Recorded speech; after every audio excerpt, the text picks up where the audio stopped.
Quiero compartir con ustedes una palabra. Dios ha movido a su servidor, el pastor, para compartir con la iglesia Shaddai una palabra muy importante, porque ustedes son una iglesia especial para Dios. ¿Cuántos dicen amén? Y el día de hoy iniciamos una serie de predicaciones que tiene que ver con un mensaje de parte de Dios. Y la serie se llama así: de parte de Dios y delante de Dios. En esta hora estamos delante de Dios, ¿verdad? ¿Cuántos dicen amén? Y de parte de Dios, de parte de la bendita palabra de Dios, compartiré a cada uno de ustedes la palabra del Dios eterno. Y el tema de esta predicación es Dios, un Dios de propósitos eternos. Dios, un Dios de propósitos, hermanos, eternos. Un propósito, según el diccionario de la Real Academia Española, escuche, significa lo siguiente: un propósito es una determinación firme de alcanzar algún objetivo o alguna meta. El hacernos un propósito, adquirimos nosotros el compromiso de esforzarnos para lograr y alcanzar un objetivo. Todos nosotros tenemos objetivos. Algunos son buenos y otros no tanto, dependiendo del origen de cada propósito. Ya dijimos entonces que el propósito que tenemos, o la definición que da el diccionario, es de plantearnos un objetivo, una meta, y hacernos el compromiso de alcanzarlo. Regularmente cada fin de año se hacen un propósito para el año que va a entrar. No sé si este año 2023 usted ha logrado mantener su vida en esos propósitos. Hay propósitos buenos. Hay propósitos en los cuales muchos de ustedes quizás han hecho el compromiso, el propósito de pasar más tiempo con la familia. ¿Eso es bueno? Claro que sí. Hay otros que tienen propósitos de tener más tiempo con los hijos, de pasar más tiempo en casa, de disfrutar más la bendición en la familia. Y ese es un buen propósito. Obviamente, con el paso de los días se vuelve un poco difícil y se va dejando ese esfuerzo que se planteó al inicio del año. Pero quiero decirle de parte de Dios que los propósitos de Dios son mejores y son eternos, más que los nuestros. Aunque sean buenos nuestros propósitos, los propósitos de Dios son mejores que los nuestros.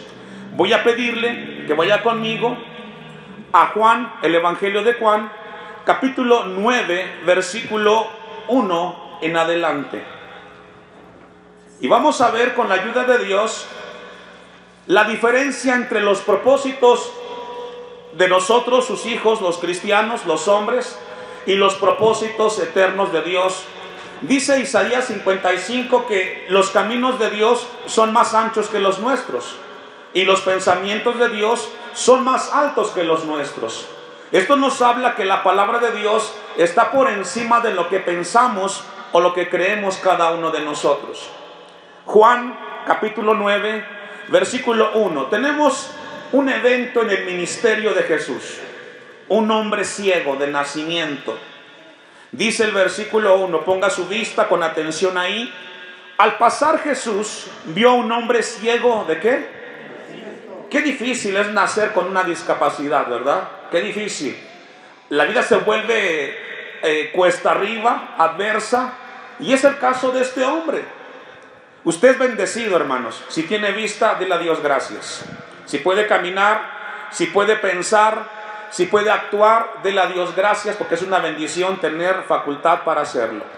Este hombre del pasaje dice que fue un hombre ciego de nacimiento. Y le preguntaron sus discípulos, diciendo: Rabí, ¿quién pecó, este o sus padres, para que haya nacido ciego? Los discípulos, de manera personal y sesgada, piensan que el pecado es la razón por la cual este hombre nació en esa condición. Y ese es un pensamiento limitado, aunque muchas veces las acciones de algunos tienen consecuencias en el pecado. Pero en este caso no. Pero la pregunta de los discípulos fue muy sesgada y muy directa, pensando que el pecado de los padres había resultado en su hijo que había nacido. Dice la palabra de Dios Jesús responde a esta pregunta de los discípulos. Respondiendo Jesús, no es que pecó ni sus padres, ponga atención aquí con entendimiento, sino para que las obras de Dios se manifiesten en él. Hay algunos propósitos que no los entendemos en su momento. Somos seres limitados y tenemos un velo que a veces no nos permite ver más que el tiempo en el cual estamos viviendo. Fíjese lo que dice el versículo 3, la respuesta de Jesús. No es que pecó ni su padre. Es decir, el nacimiento de este hombre con esa discapacidad de ceguez no fue circunstancial, sino que había un propósito de parte de Dios para que el día que Jesús apareciera frente a este hombre y estuviera frente al Cristo de la gloria, el Cristo lo sanara. ¿Cuántos dicen gloria a Dios? ¿Sabe que a veces nacemos con discapacidades? Pero en el momento que Cristo viene a nuestras vidas o tenemos un encuentro con Cristo, Él sana, Él restaura y nos hace entender el porqué de las cosas que hemos vivido o desde que hemos nacido. Este hombre nunca imaginó que su discapacidad sería resuelta el día que Cristo viniera a su vida. Había un propósito eterno de Dios y sigue habiendo un propósito de Dios para cada uno de nosotros. Los problemas y las dificultades que a veces eventualmente enfrentamos tienen un propósito eterno de Dios y es para que Dios obre en tu vida. Así es que si esta mañana tienes una situación adversa, difícil, déjame decirte de parte de Dios que Él tiene un propósito en tu vida. Él tiene un objetivo y no solamente es atender tu necesidad aquí y ahora, sino también darte salvación en Cristo Jesús. Dice entonces el texto, sino para que las obras de Dios se manifestase en él. 4. Me es necesario hacer las obras del que me envió, entre tanto que el día dura, la noche viene cuando nadie puede trabajar. Entre tanto que estoy en el mundo, luz soy del mundo. Dicho esto, escupió en tierra e hizo lodo con saliva y untó con el lodo los ojos del ciego. Una técnica no muy ortodoxa la de Jesús. Hacer lo que hizo para darle sanidad a este hombre con la ceguez. 7. Y le dijo, ve a lavarte en el estanque de Siloé, que traducido es enviado. Fue entonces, ¿y qué hizo este ciego? Se lavó, ¿y qué pasó? Aquí encontramos un acto que corresponde a nosotros dentro de este milagro que Jesús realiza y se llama obediencia. ¿Cómo, hermanos? Es decir, Dios tiene un propósito eterno en tu vida, pero tiene que ir acompañado ¿de qué? ¿A qué? A su palabra. Jesús le dijo, vete a Siloé, lávate los ojos. ¿Y qué hizo el hombre? Obedeció. Y eso es lo que Dios quiere hacer en tu vida en esta hora. Darte una palabra, pero también te dará una indicación. ¿Y tu deber cuál es? Obedecer la palabra de Dios. Porque Dios obra para su gloria y para su honra. Pero los hombres, usted y yo, somos llamados a obedecer. Obviamente en el caso de usted es distinto. No va a mandarlo al lago de Siloé, no. Le va a pedir otras cosas. Pero el sentido es el mismo, es obediencia. Dentro de los propósitos de Dios es que Él nos llama a obedecer su palabra y hacer su voluntad. Amén. Ve a lavarte, le dice en el texto 7, en el estanque de Siloé, que traducido es enviado. Fue entonces y se lavó y regresó viendo. Gloria a Dios. Entonces los vecinos y los que antes le habían visto que era ciego decían, ¿no es este el que se sentaba y mendigaba? Y muchas veces la vida sin Cristo es una vida de miseria, hermanos. Repito, la vida sin Cristo es una vida de miseria, porque solamente Cristo, nuestro Señor, enriquece la vida y el alma del hombre en esta tierra. Y usted y yo somos muestra de ello. Cristo nos rescató del mundo, del pecado, y ahora nuestras vidas han sido enriquecidas por el Dios eterno. Y este hombre es un testimonio de ello. 9. Unos decían, Él es, y otros, a Él se parece. Él decía, yo soy. Y le dijeron, ¿cómo te fueron abiertos los ojos? Respondiendo él y dijo, aquel hombre que se llama, ¿cómo? Jesús, hizo lodo, me untó los ojos y me dijo, ve a Siloé, y lávate. ¿Y qué hizo él? Y fui y me lavé y recibí la vista. En los propósitos de Dios, hermanos, la palabra de Dios nos enseña que tiene que ir obediencia acompañando el propósito de Dios. Dios tiene un propósito con usted. Usted no existe por accidente en esta tierra. Usted vino a este mundo y es parte de una familia, y Dios quiere bendecir tu vida en Cristo Jesús. Dios quiere que dejes de vivir una vida de miseria. Dios quiere que dejes de vivir una vida rutinaria, sino que aprendas a vivir una vida con propósito. Que tengas un objetivo, una meta, y que te determines a alcanzarla, y solamente podrás lograrla con la ayuda de nuestro Señor Jesucristo. Vamos a ver otro ejemplo de un propósito eterno de Dios. Génesis capítulo 50, versículo 19 en adelante. La historia es José. Muchos la conocemos. ¿Se recuerdan lo que va buscando Génesis 50, 19? ¿De quién era hijo José? Iglesia, ¿se recuerda? ¿El padre de José quién era? ¿Hermanos? ¿No? ¿Jacob? ¿Sí? No se le debe de olvidar, son cosas básicas. Jacob tenía 11 hijos y el menor fue José. Y José fue un hijo que sus hermanos aborrecían y no lo querían, lo golpeaban, lo menospreciaban y llegaron al punto de atentar contra su vida, dice la Biblia. José fue un hijo que recibió mucho maltrato por parte de sus hermanos, al grado que lo vendieron, y llegó José hasta Egipto. Este acto debió generar en la vida de José rencor hacia sus hermanos, porque ¿a qué hermano le gusta que sus hermanos lo desprecien? ¿Verdad que no? No es bueno.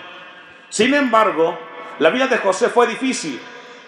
Fue vendido, llegó a una tierra lejana y ahí llegó a la cárcel. Conoció a Potifar. En ese lugar, la mujer de uno de sus jefes quiso acosarlo y fue llevado otra vez preso. Y cuando estaba preso, dice la Biblia que el faraón de Egipto tuvo un sueño que lo perturbaba. Tuvo un sueño en el cual veía en su sueño siete vacas flacas y 7 vacas gordas, dice la palabra de Dios. Y no sabía qué era lo que le pasaba, hasta que alguien le dijo, hay un joven en la cárcel que se llama José, que tiene sabiduría de Dios. Fue la vida de José muy difícil, adversa. Y sabe que muchas veces el enemigo colocará tu vida en momentos difíciles, adversos, contrarios. Pero Dios tiene un propósito con tu vida. Dios la tenía con José.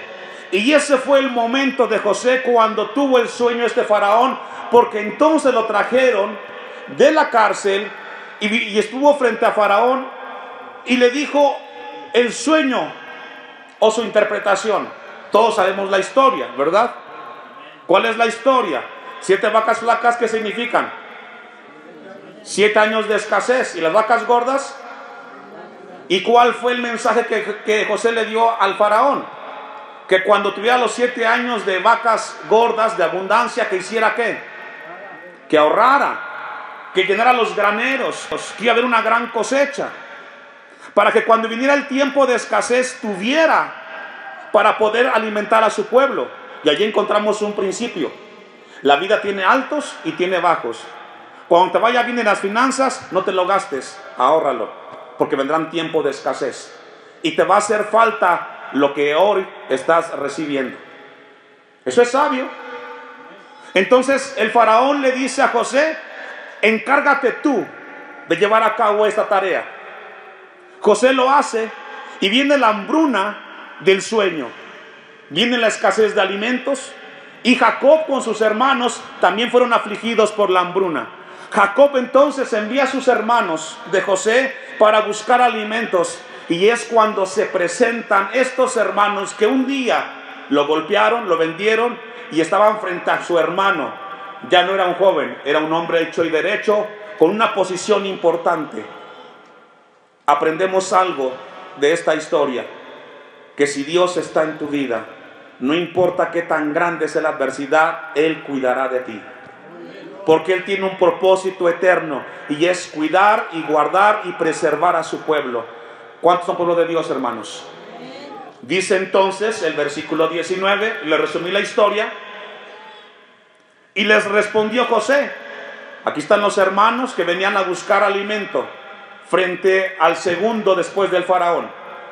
¿Acaso estoy yo en su lugar de Dios? Vosotros pensasteis mal contra mí, José le dice a sus hermanos, mas Dios lo encaminó ¿a qué? A bien, para hacer lo que vemos hoy, para mantener en vida ¿a qué? Ese mucho pueblo era la descendencia de Jacob. Las dificultades que hoy tengas, la adversidad que hoy estás viviendo, muchas veces Dios las permite para que el día de mañana, que Dios conoce el futuro, la posición que tengas tú es para bendecir al pueblo de Dios. José nunca imaginó que esa adversidad que él vivía serviría para bendecir a la nación de Israel, de donde vendría Jesucristo el Mesías. Todo es un plan de Dios. Usted no conoce el futuro, pero Dios lo conoce. Por lo tanto, confiemos en Dios. No conocemos qué pasará mañana, pero Dios sí conoce. Y Dios nos enseña esta mañana que Él tiene un propósito eterno, mejor que el tuyo, porque es eterno y será para siempre. Esto debe de despertar en nuestras vidas confianza y tranquilidad el día de hoy. Una historia más. Filipenses capítulo 1, versículo 12. Esta es la historia del apóstol Pablo, un hombre de Dios, que en esta etapa él fue llevado preso. El apóstol Pablo fue un hombre que sirvió a Dios con mucho ánimo y con mucho deseo, pero llegó el momento que el servicio a Dios le trajo problemas y fue llevado preso. Y en ese lugar de prisión él escribió lo siguiente, versículo 12 de Filipenses 1: quiero que sepáis, hermanos, que las cosas que me han sucedido, es decir, lo que yo estoy viviendo en la cárcel, lo que estoy viviendo en este momento, dice Pablo, que las cosas que me han sucedido han redundado más bien, ¿para qué? ¿Usted le puede encontrar un sentido positivo estando preso? ¿Usted le puede encontrar algo benéfico cuando estás enfermo? ¿Le puedes encontrar un sentido positivo cuando tienes un problema como el que tienes hoy? ¿Puedes encontrarle algo de parte de Dios? Humanamente no. Pero Pablo dijo, lo que estoy viviendo en cárcel ha servido para que el evangelio se siga predicando. Y sabe que en ese lugar de la cárcel escribió 4 cartas que usted tiene en su Biblia: Colosenses, Efesios, Filipenses y Filemón. En ese lugar, en el lugar más oscuro como es la prisión, Dios permitió ese evento en su vida para que el evangelio fuera predicado. Y sabes que Dios puede hacer algo también en tu problema que tienes hoy, por muy difícil que sea, porque donde te encuentras Dios puede hacer algo para que su nombre sea glorificado. Las adversidades más grandes que vivimos, hermanos, cuando las vemos a través del lente de Dios, lo vemos con un propósito eterno. La prisión en Pablo no fue un obstáculo para que Dios lo usara. La enfermedad, la falta de trabajo, la falta de abundancia, Y todo lo que conlleva la adversidad, hermanos, en las manos de Dios tiene un propósito eterno. Y Pablo aquí lo escribe muy bien. Lo que me ha sucedido, la prisión, el problema que vivo aquí en la cárcel, déjeme decirle, hermanos, que ha servido para que el evangelio se siga predicando. Versículo 12. Queridos hermanos, el 13, perdón. De tal manera que mis prisiones, mi circunstancia, se ha hecho patentes en Cristo en todo el pretorio y a todos los demás. Es decir, el que yo haya estado en este lugar ha servido para que los presos escuchen de Cristo y vinieran al conocimiento de Jesús. Si Dios permite que en tu vida el día de hoy tenga adversidad, debes de aprovechar para hablarle a la gente de Cristo. ¿Escuchó eso? El problema que tienes, el asunto que estás viviendo, no es para que te deprimas, es para que aproveches y des testimonio de que Dios tiene poder. Hermanos, el Dios de la Biblia es un Dios con propósitos eternos, donde permite eventos en nuestras vidas, no solo para afligirnos, sino para ser usados para que su nombre sea exaltado. Pablo entonces dice: mis prisiones se han hecho patentes en Cristo en todo el pretorio, en todo ese lugar donde estaba, y a todos los demás. 14. Y la mayoría de los hermanos, cobrando ¿qué? Ánimo en el Señor. ¿Con qué? Con mis prisiones. Se atreven mucho más a hablar de la palabra sin temor. Es decir, en ese lugar, en esa condición, Pablo animaba a los demás a mantenerse firmes en Cristo. Se llama propósito de Dios. Porque Pablo no ponía su mirada en las circunstancias, sino en el Dios que tiene poder. Dios tiene un propósito con cada uno en este lugar. No solamente ser parte de una iglesia, sino de ser útil en las manos de Dios. Ser útil en las manos de Dios. No hay circunstancia grande en las manos del Dios de la Biblia. Hay poder de Dios. ¿Cuántos dicen amén? Hay un texto muy conocido y lo encontramos en Romanos capítulo 8, versículo 28. Vaya conmigo. ¿Cuántos lo saben? ¿Saben lo que dice allí la Biblia? Es un texto muy conocido. Y sabemos que los que aman a Dios, ¿qué? ¿Cuántas? Todas las cosas ayudan ¿para qué? Para bien. Es decir, en Cristo, en Dios, todos los eventos que vivimos en esta tierra son buenos porque aprendemos que Dios tiene control de nuestras vidas. Y sabemos que los que aman a Dios, todas las cosas les ayudan para bien. Y puede ser que hoy tengas en tu vida una experiencia difícil y puedas decir: ¿qué le puedo encontrar de bueno a lo que estoy viviendo hoy?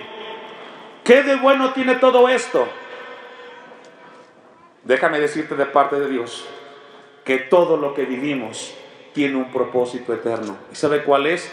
Que te acerques más a Dios, que dependas más de Dios. Y pregúntale al Señor: ¿por qué has permitido o por qué se ha permitido esto en mi vida, Señor? ¿Qué quieres que aprenda? Quiero estar atento a tu enseñanza. Si tú dices que hay algo bueno en esto, Señor, muéstrame qué hay de bueno en todo esto. Porque la palabra de Dios dice que todas las cosas cooperan, trabajan para el bien del pueblo de Dios. El rey David lo dijo con estas palabras en el Salmo 138, versículo 8. Vaya conmigo también ahí. Todas las cosas nos ayudan para bien. Dice Romanos 8, 28. Pero vaya buscando el Salmo 138, versículo 8. En el primer siglo, la vida de los cristianos fueron vidas con muchas tribulaciones, fueron perseguidos por pruebas, persecuciones.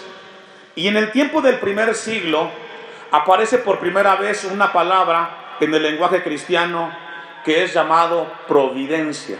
¿Cómo, hermanos? Providencia.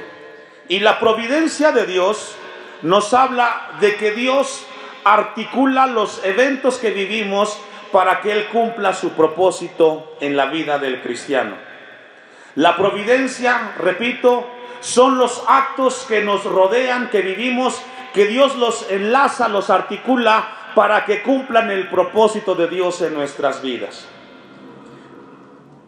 Dice entonces David en ese sentido, Jehová cumplirá ¿qué? Su propósito en mí. David dice, Dios cumplirá a través de sus propósitos en mi vida. Dios cumplirá lo que tiene que hacer o hará contigo lo que tiene que hacer si eres hijo de Dios. Y si a través de la disciplina Dios va a obrar para que te acerques a Él, Dios lo va a hacer.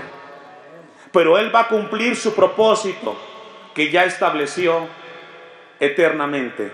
Y dice el Salmo, Jehová cumplirá su propósito en mí, tu misericordia, oh Jehová, es para siempre, no desampares la obra de tus manos.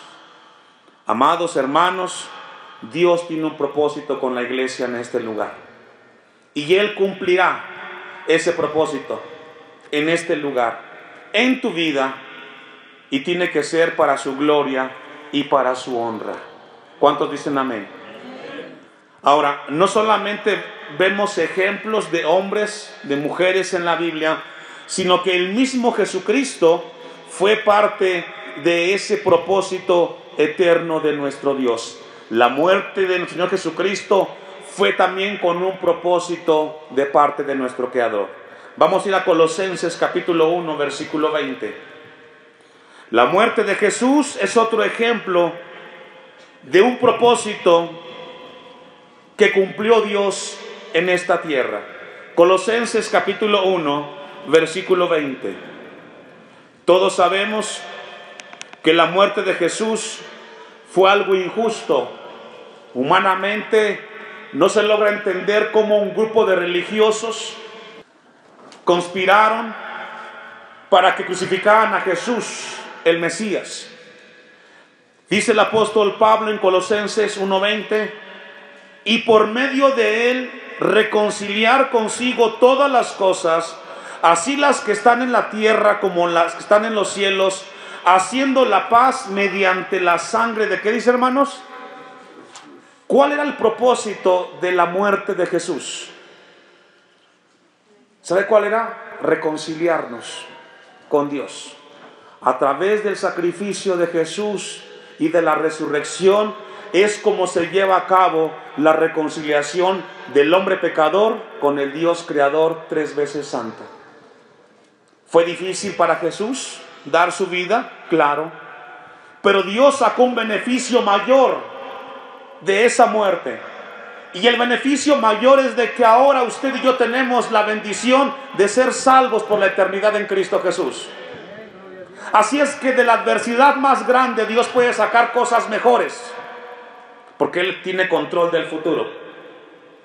Dice el texto en el versículo 21, y a vosotros también que erais en otro tiempo extraños y enemigos en vuestra mente, haciendo malas obras. ¿Me ayuda a leer? Ahora nos reconcilió. ¿Porque somos buenos? ¿Porque somos mejores? No, por el sacrificio de Cristo en la cruz del Calvario. Si logra ver, logra entender cómo de algo difícil y adverso Dios saca cosas para su gloria y para su honra. También lo puede hacer con tu vida. También lo puede hacer en ti esta mañana. También lo puede hacer en tu hogar.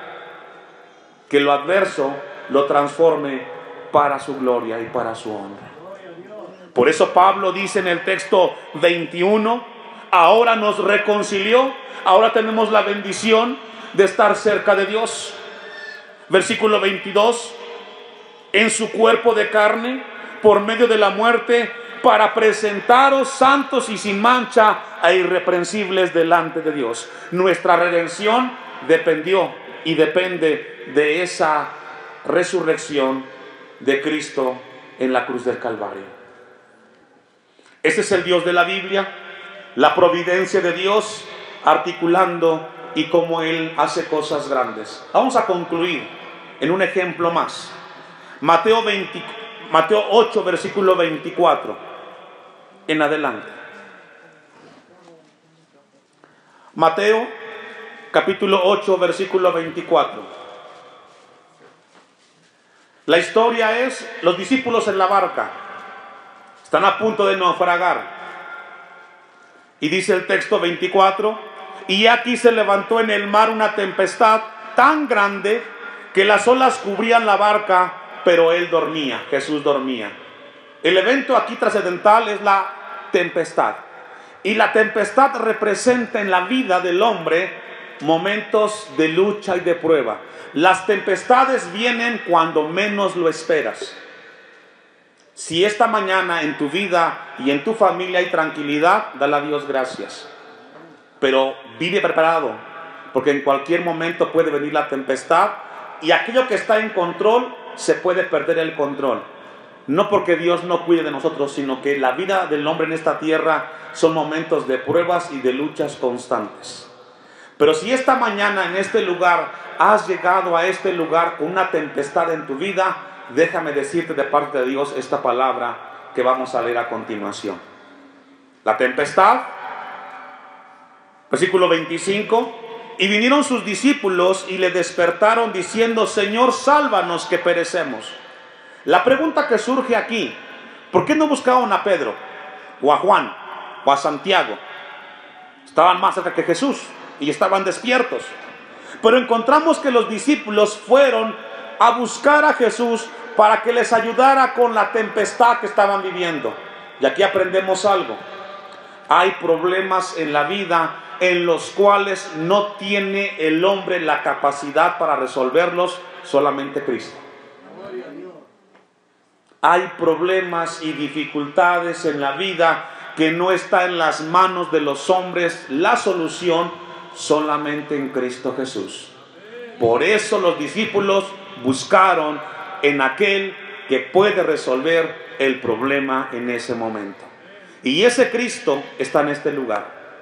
Y ese Cristo vive y reina para siempre. Y Él está para bendecir a su pueblo. Y Él les dijo, Jesús, 26: ¿por qué teméis, hombres de qué? ¿Sabe que regularmente en la adversidad y en la prueba resalta más la duda que la confianza en Dios? Lamentablemente para el cristiano. Y no es de que no sepamos qué hacer, sabemos qué hacer y es acudir a Dios, pero regularmente en la prueba acudimos al hombre antes que a Dios. Eso nos habla de que somos frágiles, que somos débiles, que a pesar del conocimiento de Dios constantemente fallamos, y cuando acertamos no es porque somos buenos, sino porque Dios nos da de su gracia. Dice entonces: hombres de poca fe, les faltó confiar en las promesas de Dios. Entonces, levantándose, fíjese lo que hizo Jesucristo: reprendió a los vientos y al mar. ¿Y qué se hizo?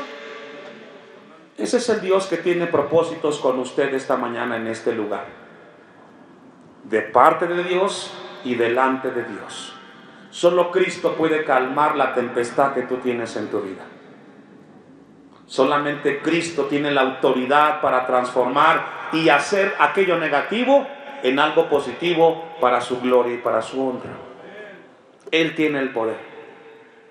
Podrás acudir a otras instancias o personas, pero nadie podrá darte la mejor ayuda, solo Cristo Jesús. Y Jesús se levantó y con autoridad calmó el viento, porque Él es Dios. Él tiene poder para hacer lo imposible que el hombre no puede hacer. Y ese Dios está en este lugar. Y ese Dios vive y reina para siempre. Y ese Dios es el que nos tiene aquí en este lugar, en estas condiciones. Y estamos viendo cada culto que tenemos que hay cosas que no habían. ¿Y sabe para qué, hermanos? Para la gloria de Dios. Hubo una mejoría en relación al culto de hace un mes, ¿sí o no? Dios está con nosotros. Y Dios tiene un propósito con nosotros. Y ese mismo Cristo es el que estaba en la tempestad con los discípulos. Se hizo grande bonanza, 27, y los hombres se maravillaron diciendo: ¿qué hombre es este que aún los vientos y el mar le obedece. Hermanos, Cristo es Rey de Reyes y Señor de Señores. Y para Él no hay problema grande. Él tiene un propósito y Él tiene un objetivo, y es que cada uno de nosotros, como hijos de Él, cumplamos conforme a la voluntad que Él ha trazado en nuestras vidas. Si Él ha llegado a tu vida, Él tiene en ti un propósito. ¿Y cuál es? Da a conocer a Cristo. Invita a gente a la iglesia. Este lugar es para que Cristo sea predicado, para que Cristo sane, Cristo restaure. Hay mucha necesidad allá afuera. Invitemos a hombres y a mujeres que tienen dificultades para que vengan a Cristo y Él ministre sus vidas. Dice la palabra de Dios entonces que Él tenía un propósito. Un texto más. Salmo 138. Perdón, hermanos, número 6:22. Con este concluimos. Número 6, 22 y 26. Antiguo Testamento, Pentateuco, Génesis, Éxodo, Levítico, luego Números, ¿verdad? 6:22. Busque la cita. Este pasaje de la Biblia, Dios le da a Moisés unas palabras precisas para que las comparta con su pueblo. Y esta tarde yo quiero cerrar esta predicación con estas palabras para usted, que son pueblo de Dios, de parte del Señor. Jehová habló a Moisés diciendo: dile esto al pueblo, Moisés. Habló a Aarón y a sus hijos y diles: así bendeciréis a los hijos de Israel, diciéndoles. Y esta tarde, hermanos, esta mañana todavía, yo quiero decirle de parte de Dios esta palabra para el pueblo del Señor. Jehová te bendiga y te guarde. Jehová haga resplandecer su rostro sobre ti y tenga de ti misericordia. Jehová hace sobre ti su rostro y ponga en ti paz. Este es el propósito de Dios para con su pueblo esta mañana en este lugar. Jehová te bendiga. Dios esté contigo. Pero recuerda la historia del ciego. Si Él te pide que hagas algo, ¿qué tienes que hacer? Obedecer. Porque la bendición viene o conlleva obediencia en el Señor.